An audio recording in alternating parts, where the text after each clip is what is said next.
विधानसभा चुनाव समाप्त होने के बाद जिला प्रशासन अब मतगणना की तैयारी में जुट गया है।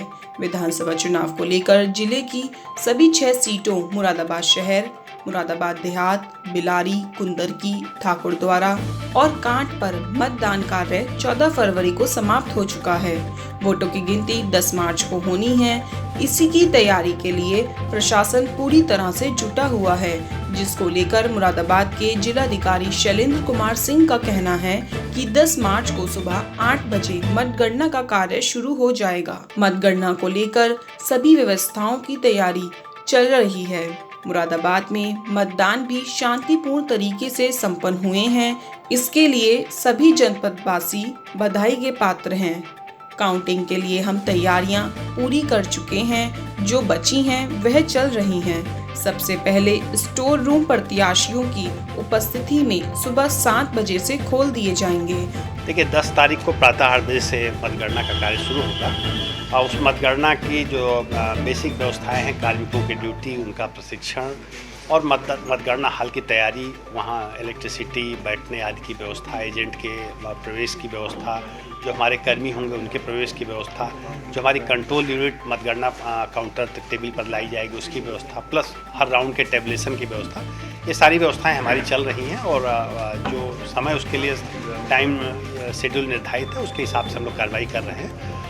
जैसा कि आप लोगों ने देखा होगा कि इस जनपद में मतदान भी पूरे शांतिपूर्ण संपन्न हुआ और रिकॉर्ड मतदान हुआ। लगभग अगर हम पोस्टल बैलेट को भी जोड़ दें तो लगभग 68% के आसपास हमारे जनपद का मतदान आएगा। अगर हम पोस्टल बैलेट को भी जोड़ दें, केवल ईवीएम में जो हमारे वोट पड़े हैं वो 67.34% पड़े हैं, तो रिकॉर्ड मतदान हुआ है। निश्चित रूप से इसके लिए सभी जनपदवासी बधाई के पात्र हैं। खासकर जो वोटर्स थे जिन्होंने बढ़ चढ़ करके इस महात्यौहार में हिस्सा लिया वो भी बधाई के पात्र हैं। काउंटिंग के लिए हम लोग पूरी तरह से तैयारी कर चुके हैं और जो तैयारियां हैं वो चल रही हैं।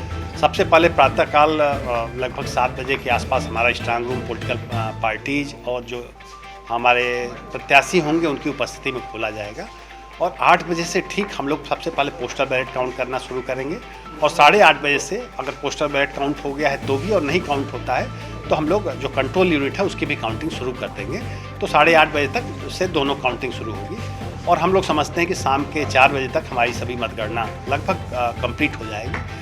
मतगणना के बाद फिर उन मतपत्रों की, ईवीएम्स की सीलिंग आदि का कार्य भी किया जाता है, जिसको हम लोग देर रात तक उस दिन कंप्लीट कर लेंगे और उसको स्ट्रांग रूम में फिर से जमा कर दिया जाएगा। सर, प्रत्याशियों को अलग से कोई डिमांड आ रही है मतगणना को लेकर? देखिए डिमांड कोई अलग से तो नहीं है, जो उनको काउंटिंग एजेंट देना है वो 3 दिन पहले तक उनको अप्लाई करना है। वो धीरे धीरे शुरू हो रहा है, उनको बताया जा चुका है कि अप्लाई कर दें। जो काउंटिंग एजेंट बनेंगे उनके लिए कंपलसरी है कि ऐसे लोग काउंटिंग एजेंट नहीं बन सकते हैं जिनको सुरक्षा मिली हुई है किसी तरह की राज्य सरकार द्वारा। ये भी है कि जो लोग काउंटिंग एजेंट बनेंगे वो कोविड वैक्सीनेटेड होना चाहिए या इस बात का टेस्ट उनके पास होना चाहिए 24 घंटे पहले का या 48 घंटे पहले का कि वो कोविड निगेटिव है और वही लोग बन सकते हैं। तो इसको हम लोगों को ध्यान में रखना पड़ेगा, तो इसको सभी को अवगत भी करें। मुरादाबाद से उत्तर केसरी के लिए पीयूष शर्मा की रिपोर्ट।